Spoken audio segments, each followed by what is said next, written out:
एकमेव विचारपत्र महाराष्ट्र न्यूज। महाबळेश्वरला पर्यटनासाठी आलेल्या पर्यटकांना प्रवेश कर व प्रदूषण कर भरण्यासाठी डिजिटल पेमेंट करण्याची सुविधा उपलब्ध करून देण्यात येणार असून ही सुविधा वेन्नालेक टोलनाक्यावर प्रायोगिक तत्वावर सुरू करण्यात आली आहे, अशी माहिती मुख्याधिकारी पल्लवी पाटील यांनी दिली।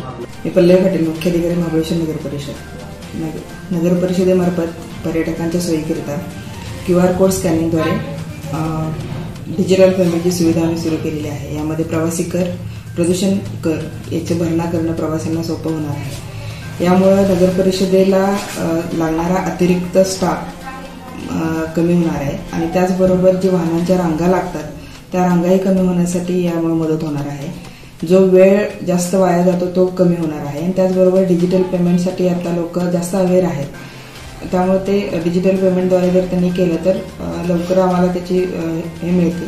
त्याच्याचबरोबर डिजिटल पेमेंट करता आमचे कर्मचाऱ्यांनाही त्याचा मेसेज येतो, त्यामुळे कोणीही चुकीचं पेमेंट झालं असंही त्याच्यात होणार नाही। त्यामुळे ट्रान्सपरन्सी यामध्ये जास्त येण्याची चान्सेस आहे।